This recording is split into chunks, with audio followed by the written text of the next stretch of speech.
কাফেররা বলাবলি করছে যে মুহাম্মদকে তার পালনকর্তা পরিত্যাগ করেছে, হ্যাঁ ছেড়ে দিয়েছে।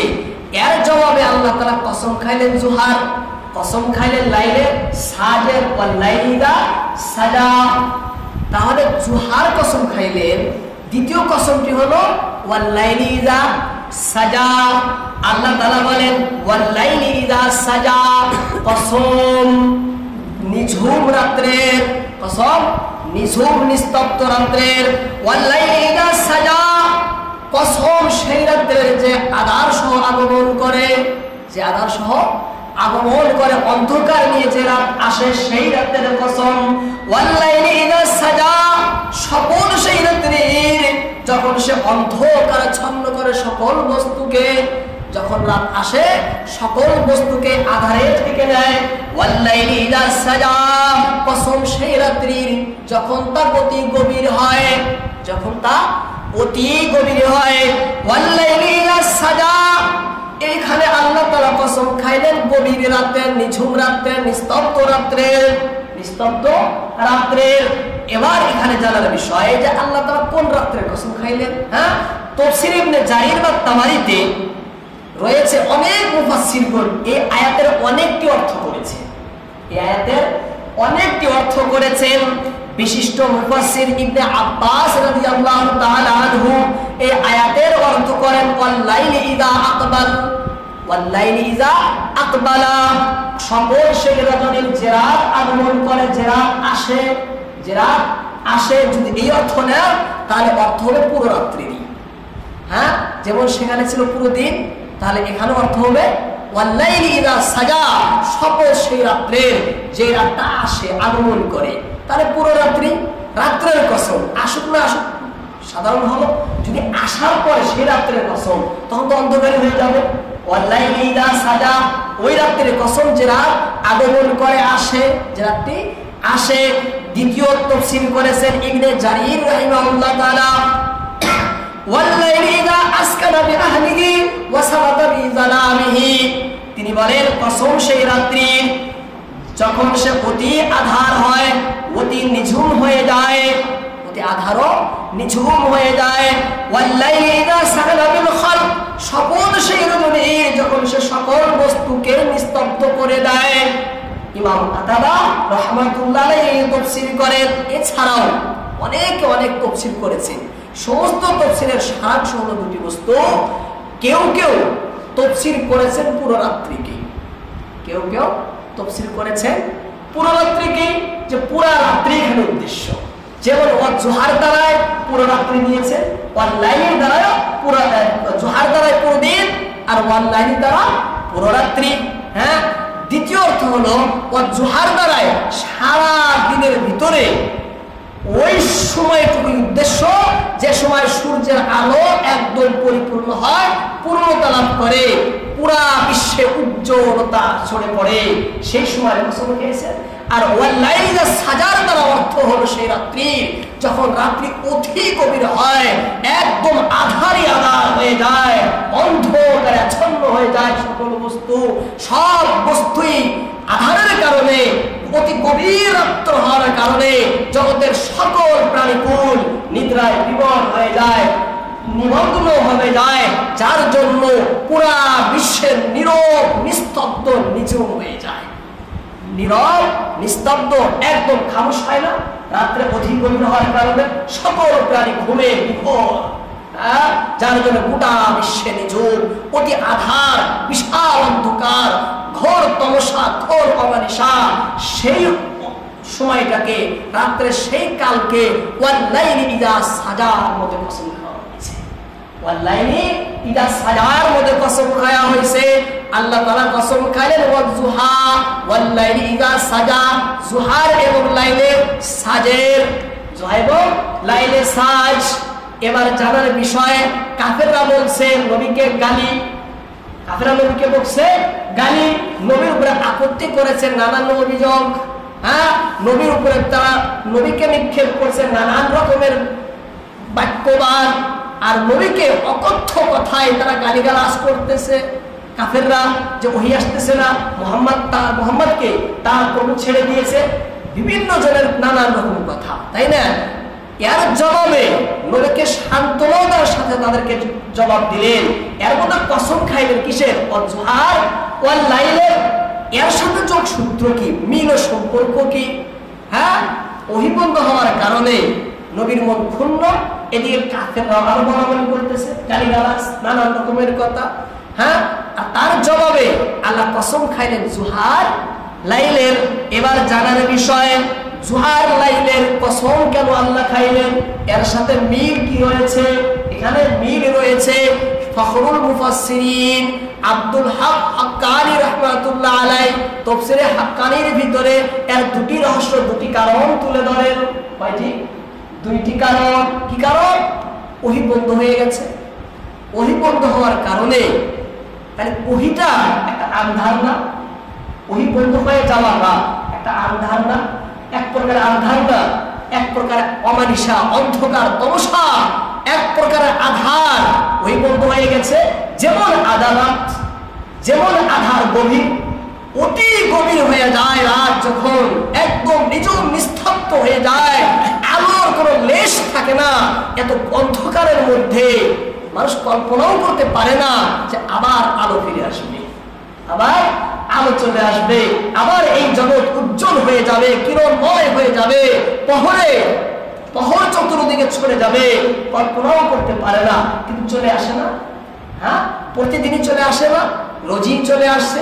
গভীর অন্ধকারের পরে আবার অতি উজ্জ্বল আলো চলে আসে। হ্যাঁ, মহাকিরণও চলে আসে। সেই অভিবন্ধ হয়ে যাওয়া এক প্রকারের অন্ধকার। এই এক প্রকার অন্ধকার, এর কারণে এর অর্থ এটা নয় যে আর আলো আসবে না, অর্থ ওহী আসবে না, ওহীর আলো আর আসবে না। রাতের অন্ধকারের পরে যেমন আবার আলো চলে আসে, এই ওহী বন্ধ হওয়ার পরে আবার চালু হয়ে যাবে। আবার কি হবে? আবার চালু হয়ে যাবে। রাতের অন্ধকার যখন গভীর হয়ে যায়, গোটা বিশ্বে যখন আধারেই যখন ভরে যায়, নিঝুম নিস্তব্ধ যখন বিশ্ব জগৎ হয়ে যায়, তখন জগতের কোনো মানুষও কল্পনা করে না, এটাও ভাবে না যে বিশ্বের প্রতি আল্লাহ নারাজ হয়ে গেছেন, না অসন্তুষ্ট হয়েছেন। কল্পনা করে মানুষ? হ্যাঁ, যে আজ অনেক আধার হয়েছে, রাত্র হয়ে গেছে, দিন চলে রাত চলে আসছে। এর কারণ হলো আল্লাহ নারাজ, অসন্তুষ্টি। আল্লাহ আমার উপর ক্রোধ হয়েছেন, রোষ খেয়েছেন, রুষ্ট হয়ে গেছেন।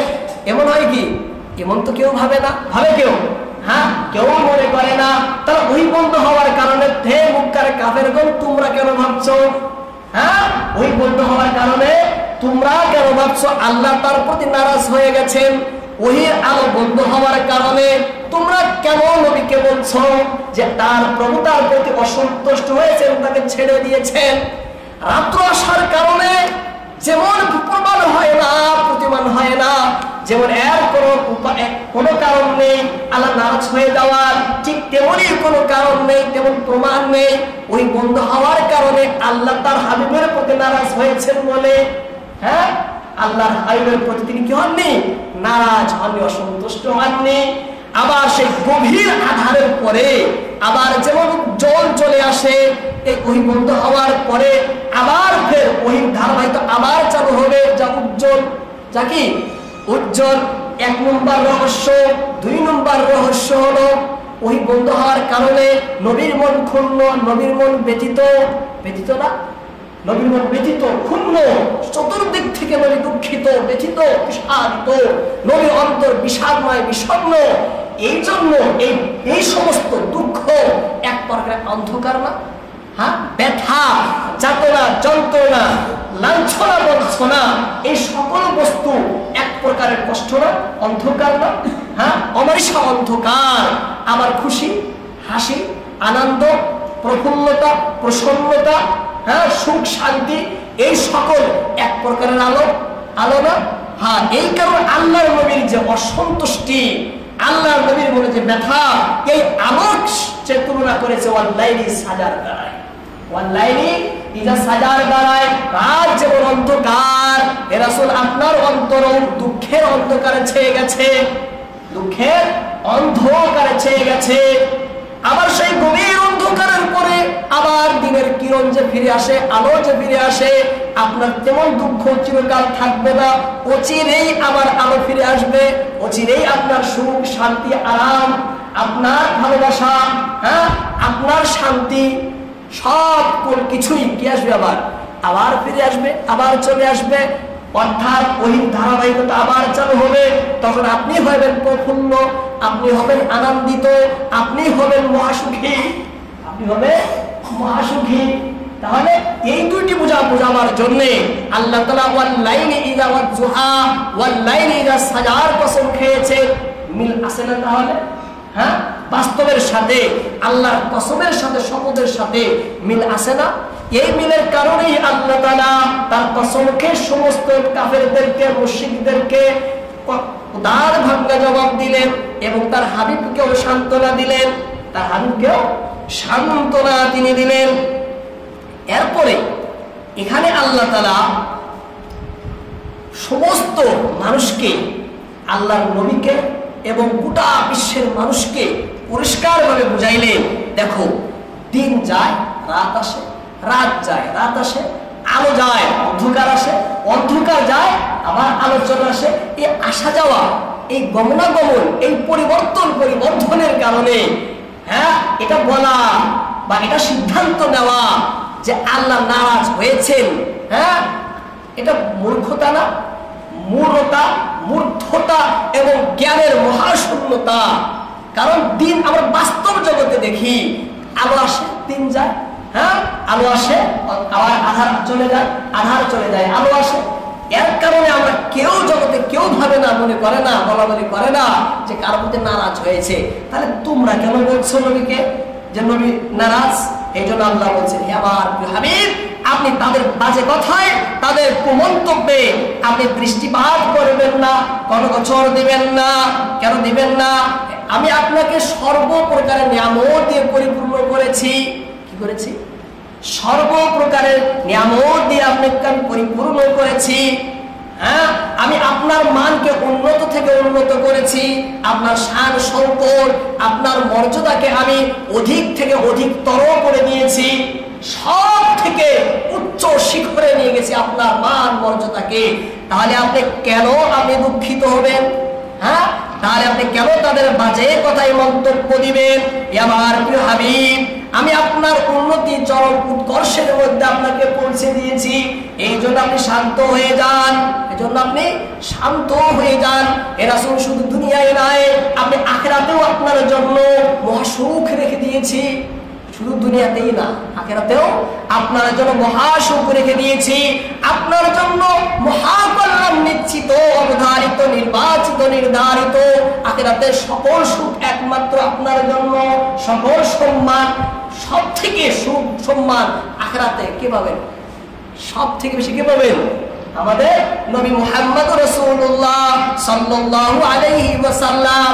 আল্লাহ বলেন নবীকে, আমার প্রিয় হাবিব, এই জগতের তুলনায় বহু গুণে আমি আপনাকে দেব, এই জগতের তুলনায় আখিরাতে বহু গুণে আপনাকে দেব। অথবা এই যে কালে আপনি রয়েছেন, যে অবস্থায় আপনি রয়েছেন, এই অবস্থার পরবর্তী পরে যে সময়টা আসবে, যে কালটা আসবে, সে সময়ও এর থেকে অধিক আমি আপনাকে দেব, এর থেকে অধিক আমি আপনাকে দেব। এই কথাই আল্লাহ তাআলা তার পরের আয়াতে বলেন, ওয়াল আখিরাতু খায়রুল লাকা মিনাল উলা, ওয়াল আখিরাতু খায়রুল লাকা মিনাল উলা। আপনার সামনে যেদিন আসছে, যে কাল, যে সময় আপনার সম্মুখে আসতেছে, তা আগের চেয়ে অনেক গুণে উন্নত হবে, তা আগের চেয়ে অনেক গুণ উন্নত হবে। অর্থাৎ তাফসীরে বলা হয় যে এই আয়াত, এই সূরা নাযিল হওয়ার পর, হ্যাঁ, পর থেকে আগের সময় তো আসবে, এর আগে যে কষ্ট, দুঃখ, ব্যথা, জ্বালা, যন্ত্রণা রাসূল আপনি সহ্য করেছেন, এখন আর আপনাকে করতে হবে না। এরপর একদিন যাবে আর আপনার সুখের মধ্যে, শান্তির মধ্যে, আরামের মধ্যে, কল্যাণের মধ্যে বৃদ্ধি হতেই থাকবে। আমি আপনাকে নিয়ামত, অনুগ্রহ, অনুকম্পা আপনার উপরে করতেই থাকবো। ওয়াল আখিরাতু খায়রুল লাকা মিনাল উলা, পরবর্তী সময় শ্রেষ্ঠ হবে, শ্রেয় হবে আপনার জন্য পূর্ববর্তী সময়ের তুলনায়, পূর্ববর্তী সময়ের চেয়ে। ওয়াল আখিরাতু খায়রুন লাকা মিনাল উলা, আপনার আগন্তুক সময়, আপনার আগন্তুক সময় এই সময় থেকে উত্তম হবে, শ্রেষ্ঠ হবে, উন্নত হবে, উৎকর্ষময় হবে। ওয়াল আখিরাতু খায়রুন লাকা মিনাল উলা, ওয়াল আখিরাতু, আখিরাত, আখিরাত মানে আখিরাত, এখানে দ্বিতীয় তাফসীর করা হয়েছে আখিরাত বলে, আখিরাত তার মানে এই দুনিয়া আর আখিরাত। ওয়াল আখিরাতু মানে আখিরাত, অর্থাৎ পরকালের জীবন, আপনার পারলৌকিক জীবন। খায়রুন উত্তম হবে, শ্রেষ্ঠ হবে, সর্বোন্নত হবে, উৎকৃষ্টময় হবে, সব থেকে শ্রেষ্ঠ হবে। লাকা আপনার জন্য, আপনার তরে, মিনাল উলা এই দুনিয়ার জীবনের তুলনায়, এই দুনিয়ার জীবনের অপেক্ষায়, এই দুনিয়ার তুলনায় আখিরাত আপনার জন্য উন্নত শ্রেষ্ঠ হবে। এই দুনিয়ার তুলনায় আপনার জন্য আখিরাত কি হবে? শ্রেষ্ঠ হবে, উন্নত হবে। তাফসীরের ভিতরে এই আয়াতের অনেকটি অর্থ করা হয়েছে, সময় কমের জন্য আমি সব ছেড়ে দিয়েছি। আখিরাত এবার প্রশ্ন, হ্যাঁ আল্লাহ তাআলা আল্লাহর নবীকে আখিরাতে কি দিবেন, কি দিয়ে তার মানকে বৃদ্ধি করবেন, তার ইজ্জতকে বাড়াবেন, জানার বিষয় না যে আল্লাহ তাআলা কিভাবে তার হাবিবকে উন্নত করবেন, তার মানকে বৃদ্ধি করবেন। এ সম্পর্কে হযরত ইমাম আবু সুউদ রাহিমাহুল্লাহ তার তাফসীরে আবি সুউদের ভিতরে লেখেন, তাফসীরে আবি সুউদের ভিতরে লেখেন, ইরশাদুল আকলি সালিমের মধ্যে তিনি লেখেন, ফিল আখিরাতি মিনাস সাবতি ওয়াত তাকাদ্দুমি আলা কাফাতিল আনবিয়া'i ওয়ার রুসুল ইয়াউমাল জাম ইয়াউমা ইয়াকুমুন নাসু লিরাব্বিল আলামিন। যখন কিয়ামত যখন কায়েম হবে, গোটা বিশ্বের মানুষ যেই দিন একত্রিত হবে এক জায়গায়, সেই দিন মানুষ আসবে, নবী রাসূলও সেই দিন উপস্থিত হবে। মানুষ, দানব এবং গোটা নবী রাসূলকে সেই দিন একত্রিত করবে। ইয়াউমা সেই দিন ইয়াকুমুন নাস, গোটা বিশ্বের মানুষ দাঁড়াবে, হাজির হবে, আল্লাহর কাঠগড়ায় দাঁড়িয়ে যাবে। লিরাব্বিল আলামিন, মহান পালনকর্তা আল্লাহ রাব্বুল আলামিনের দরবারে, আল্লাহ রাব্বুল আলামিনের সামনে। হ্যাঁ, সেই দিন সকল মানুষ যখন দাঁড়িয়ে যাবে, সেই সময় ওয়াকানু উম্মতি শুহাদা আলা সাইরিল উমাম, সেই মহা কঠিন দিবসে আমি আপনার উম্মতকে, আপনার উম্মতের এই মান দেব যে আপনার উম্মত সাক্ষ্য দিতে হবে অন্য অন্য উম্মতের, অন্য নবীদের উম্মতের কি হবে?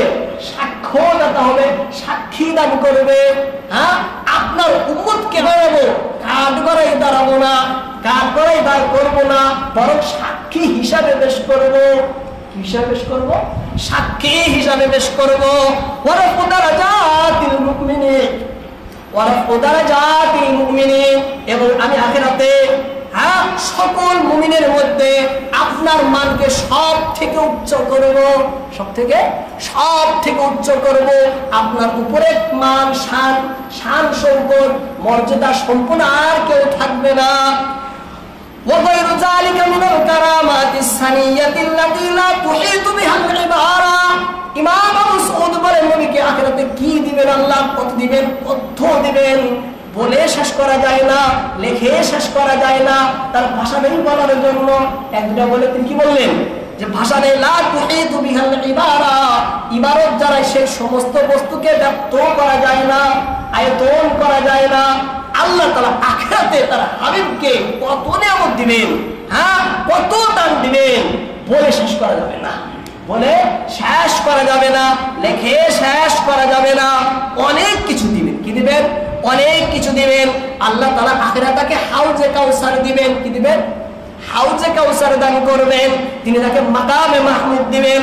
আল্লাহ তাআলা আখিরাতে তার হাবিবকে প্রশংসার মহা পতাকা দান করবেন, প্রশংসার মহা পতাকা দান করবেন।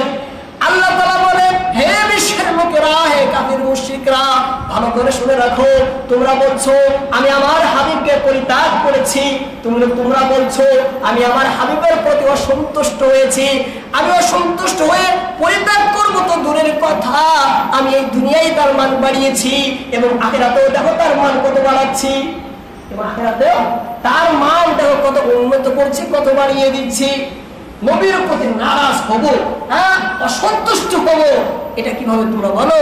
আমার নবী অসন্তুষ্ট হবে দূরের কথা, আমি তার মানকে বাড়িয়ে দিয়েছি, দৌলত সম্পদ নিয়ামত এত দান করব যা দেখে আমার নবী নিজেই খুশি হয়ে যাবেন, যা দেখে আমার নবী নিজেই সন্তুষ্ট হয়ে নিজেই খুশি হয়ে যাবেন। এবং আর নবীর যদি কিছু চাওয়া পাওয়া থাকে, নবীর কিছু যদি আখিরাতে কিছু চাওয়া পাওয়া থাকে, আল্লাহ তাআলা বলেন আমি আখিরাতে এত দিব, এত প্রচুর পরিমাণে দেব, অঢেল পরিমাণে দিব, আমার নবী সন্তুষ্ট হয়ে যাবে পরিপূর্ণ, আমার নবী আমার প্রিয় হাবিব সন্তুষ্ট হয়ে যাবে। এই কথাই আল্লাহ তাআলা পরের আয়াতে বলেন ওয়ালা সাউফা ইউতিকা রাব্বুকা ফাতারদা, এবং অচিরেই আপনার প্রতিপালক আপনাকে অনুগ্রহ দান করবেন আর আপনি হবেন সন্তুষ্ট, আর আপনি হবেন সন্তুষ্ট। ওয়ালা সাউফা ইউতিকা রাব্বুকা ফাতারদা, সত্যই আপনার পালনকর্তা আপনাকে দান করবেন, অতঃপর আপনি হবেন মহাতুষ্ট, আপনি হবেন মহাতুষ্ট। ওয়ালা সাউফা অতি সত্বর, অচিরেই, হ্যাঁ অল্প সময়ের মধ্যেই, অল্প দিনের মধ্যেই, অল্প কালের মধ্যেই, ওয়ালা সাউফা, হ্যাঁ অতি সত্বর, হ্যাঁ অতি তাড়াতাড়ি, ইউতিক আপনাকে দেওয়া হবে, আপনাকে দিব কে? রব্বুকা আপনার পালনকর্তা, আপনার পালনকর্তা আপনাকে দান করবেন। কত দিবেন, কেমন দিবেন, কিভাবে দিবেন? আল্লাহ বলেন ফাতারদা, এত দান করা হবে আপনি খুশি হয়ে যাবেন, এত দান করা হবে আপনি খুশি হয়ে যাবেন, আপনি সন্তুষ্ট হয়ে যাবেন। তাফসীরের ভিতরে লেখা হয়, অনেক তাফসীরের ভিতরে লেখে আল্লাহর নবী মুহাম্মদুর রাসূলুল্লাহ সাল্লাল্লাহু আলাইহি ওয়াসাল্লাম বলেন, যখন আল্লাহ তাআলা তার হাবিবের কাছে ওয়াদা করলেন, ওয়াদা না যে আপনাকে আমি এত দেব যে আপনি কি হবেন, খুশি হয়ে যাবেন। এই ওয়াদার পরে আল্লাহর নবী বলেন ইদান লা আরদা, তাহলে আমি তো সন্তুষ্টই হব না, কি হব না? তাহলে আমি তো সন্তুষ্টই হব না, আমি তো খুশিই হব না, কতক্ষণ পর্যন্ত? ওয়াহিদুম মিন উম্মতি ফিন্নার, যতক্ষণ পর্যন্ত আমার উম্মত, একজন উম্মত জাহান্নামে থাকবে, একজন উম্মত জাহান্নামে থাকবে। আল্লাহ নবী বলেন লা আরদা, আমি কখনো সন্তুষ্ট হব না ততক্ষণ পর্যন্ত ওয়াহিদুম মিন উম্মতি, আমার উম্মতের মধ্য থেকে একজন ব্যক্তি যদি ফিন্নার জাহান্নামে থাকে, আমি সমস্ত উম্মতকে এক এক করে জান্নাতে নিয়ে তারপরে সে পরিপূর্ণ সন্তুষ্ট হব। আপনি তো ওয়াদা করেছেন আমাকে পরিপূর্ণ সন্তুষ্ট করবেন, তাহলে আমার উম্মত সকলকে জান্নাতে দিন, তারপরেই আমি পরিপূর্ণ সন্তুষ্ট হব, তারপরে আমি পরিপূর্ণ সন্তুষ্ট হব। তাফসীরের ভিতরে লেখা হয় আল্লাহর নবী আখিরাতের মধ্যে আল্লাহুম্মা উম্মতি, আল্লাহুম্মা উম্মাতি বলে কাঁদবে, আল্লাহুম্মা উম্মতি, আল্লাহুম্মা উম্মাতি বলে কাঁদবে। মুহাল্লাহ রাব্বুল আলামিনের আর সহ্য হবে না, আল্লাহ বলবেন জিবরাইলকে তুমি জলদি করে চলে যাও, ইয়া জিবরিল ইযহাব ইলা মুহাম্মদ, এ জিবরাইল যাও যাও জলদি করে চলে যাও আমার প্রিয়তম হাবিব মুহাম্মদ রাসূলুল্লাহর নিকটে। ফাকুল লাহু, তুমি আমার নবীকে গিয়ে বলো ইন্না নানুরজিকা ফি উম্মতিকা ওয়ালা নাসুক। আল্লাহ বলেন হ্যাঁ মুহাম্মদকে, হয় জিবরিলের মাধ্যমে, হে জিবরিল যাও নবীকে গিয়ে বলো ইন্না সানুরজিক, আমি খুশি করে দেব আপনাকে, কাকে? আপনাকে ফি উম্মাতিকা, আপনার উম্মতের ব্যাপারে। আপনি কি চান আপনার উম্মতের সম্পর্কে? আমার কাছে আপনার আবেদন কি? আপনার উম্মত দিয়ে আমার কাছে আপনার দরখাস্ত কি? আমি আপনার সকল দরখাস্ত পূরণ করে আমি আপনাকে পরিপূর্ণ খুশি করে দেব। ওয়ালা মাসুক, হে প্রিয় হাবিব মনে রাখেন আমি আপনাকে নারাজ করব না, কি করব না? নারাজ করব না, আমি আপনাকে অসন্তুষ্ট করব না, আমি আপনাকে অসন্তুষ্ট করব না। তাফসীরের দুররে মানসুরের ভিতরে এই কথা লেখা হয় আল্লাহর নবী মুহাম্মদ রাসূলুল্লাহ সাল্লাল্লাহু আলাইহি ওয়াসাল্লাম বলেন আশফাউ, আমি শাফাআত করব আমার উম্মতের, কি করব? শাফাআত করব, সুপারিশ করব আল্লাহর কাছে। আশফাউ লি উম্মতি, আমি আমার উম্মতের জন্য জন্য আল্লাহর কাছে সুপারিশ করব, আল্লাহর কাছে আবেদন করব আমার উম্মতের নাজাতের, মুক্তির, জান্নাতের জন্য, জাহান্নাম থেকে মুক্তির জন্য আমি আল্লাহর কাছে দরখাস্ত পেশ করব, আবেদন নিবেদন পেশ করব। আসমানি উম্মতি, এত আবেদন পেশ করব, সকলের জন্য পেশ করব। সর্বশেষে হাত্তা ইউনাদিনি রব্বি, সর্বপ্রথম আল্লাহর পক্ষ থেকে আওয়াজ চলে আসবে। সর্বশেষে আল্লাহর পক্ষ থেকে আওয়াজ চলে আসবে। আল্লাহ ডাকবেন, আরাজিতা ইয়া মুহাম্মদ, আরাজিতা ইয়া মুহাম্মদ, হে আমার প্রিয় হাবিব মুহাম্মদ, আপনি কি এবার রাজি হয়ে গেছেন? আপনি কি এবার সন্তুষ্ট হয়ে গেছেন? আপনি কি এবার রাজি হয়ে গেছেন? আরাজিতা ইয়া মুহাম্মদ, হে রাসূল, এবার কি আপনি সন্তুষ্ট? এবার কি আপনি রাজি? ফাকুলু, প্রিয় নবী মুহাম্মদ রাসূলুল্লাহ বলেন, আমি সেই দিন বলবো, নাম ইয়া রাব্বি রাজিতু, নাম ইয়া রাব্বি রাজিতু, হে আমার প্রতিপালক, হ্যাঁ হ্যাঁ আমি রাজি হয়ে গেছি, খুশি হয়ে গেছি, সন্তুষ্ট হয়ে গেছি। আল্লাহ তাআলা এই কথাই আয়াতের ভিতরে বলেন যে হে আমার প্রিয় হাবিব, ওয়ালা সাউফা ইউতিকা রাব্বুকা ফাতারদা, আমি আপনাকে দুনিয়াতেও এমন দেব আপনি খুশি হয়ে যাবেন, এবং আখিরাতেও এত দেব যে আপনি খুশি হয়ে যাবেন। কি হবেন? খুশি হয়ে যাবেন। আল্লাহ তাআলা নবীকে আখিরাতে দুই প্রকার বস্তু দেবেন, নবীর জন্য দেবেন, নবীর উম্মতের জন্য দেবেন। নবীর জন্য দেবেন, নবীর উম্মতের জন্য দেবেন। নবীর জন্য হাউজে কাউসার, মাকামে মাহমুদ, প্রশংসার পতাকা, এছাড়াও অসংখ্য নিয়ামত নবীকে দেওয়া হবে। এবং নবীর উম্মতের জন্য আল্লাহ নবী নিজেই বলেন, আমি একা এক করে সুপারিশ করে করে সকলকেই জান্নাতে নিয়ে যাব, সকলকে জান্নাতে নেবে। আল্লাহর নবীর যারা ঈমান আনছে আল্লাহর উপরে, রাসূলের উপরে, তারা কোশ্চেন কালেও চিরকালের জন্য জাহান্নামে থাকবে না, চিরকালের জন্য জাহান্নামে থাকবে না। আল্লাহ তাআলা এই সুপারিশটা একমাত্র ঈমানদারদের কাছে হবে। তাদের ঈমানদার, যারা ঈমানদার না তাদের জন্য কোনো সুপারিশই নেই, তাদের জন্য কোনো সুপারিশ নাই। আল্লাহ কোরআনের ভিতরে বজ্র কঠোর ভাষায় নবীকে বলেন, ইয়া আমার প্রিয় হাবিব, আপনি মুশরিকদের জন্য আমার কাছে কোনো মাফি চাইবেন না, আমার কাছে কোনো মাফি চাইবেন না। কাফির এবং মুশরিকের জন্য কি নেই? কোনো মাফি নেই। সুপারিশ মাফি একমাত্র কাদের জন্য? ঈমানদারদের জন্য। যাদের সামান্য থেকে সামান্য ঈমান অন্তরে রয়েছে তাকেও আল্লাহ নবী সর্বশেষে সুপারিশ করে করে জান্নাতে নিয়ে যাবেন। আখিরাতের মামলায় এই সুপারিশের নেতৃত্ব পরিপূর্ণভাবে আমার নবীকেই দেওয়া হবে। যখন গোটা আখিরাতের ভিতরে সকল মানুষই ইয়া নাফসি ইয়া নাফসি বলে কাঁদবে, ইয়াকুলু আদম ইয়াউমাল কিয়ামাতি ইয়া নাফসি ইয়া নাফসি,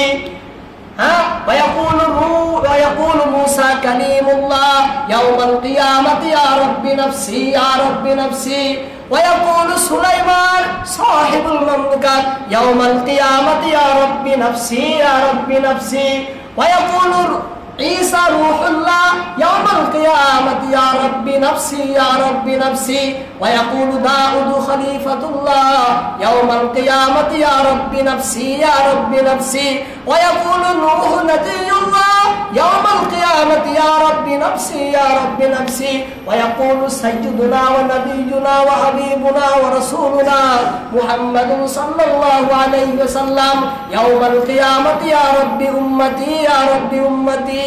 হ্যাঁ, ওই কঠিন দিবসে সকলেই নিজ নিজ চিন্তায় বিভোর হয়ে যাবে। একমাত্র আমাদের নবী মুহাম্মদ রাসূলুল্লাহ কাঁদবেন উম্মতের জন্য। আর এত কাঁদবেন, আল্লাহর কাছে এত দরখাস্ত প্রার্থনা করবেন, তাদের নাজাত করে ছাড়বেন, তাদের নাজাত করে ছাড়বেন। আল্লাহ পাক আমাদের সকলকে এবং কল্যাণকামী করুণাময় নবী দিয়েছেন, আমরা কত ধন্য। আমরা চাবো আমরা সকলেই যেন সেই নবীর আদর্শ অনুকরণ করি। নবীর আদর্শে আদর্শবান হয়। নবী খাইছেন কিভাবে, উঠছেন কিভাবে, নবীর যাবতীয় কর্ম আল্লাহর কাছে প্রিয়, নবীর যাবতীয় কর্ম আল্লাহর কাছে প্রিয়। সেই জন্য আমরা সকলে আল্লাহর প্রিয় চাইলে আল্লাহর নবীর আদর্শকে ফলো করতে হবে। আল্লাহ আমাদের সকলকে কোরআনের প্রতি এবং রাসূলের আদর্শ মেনে চলার তৌফিক দিন। ওয়া মা আলাইনা ইল্লাল বালাগ।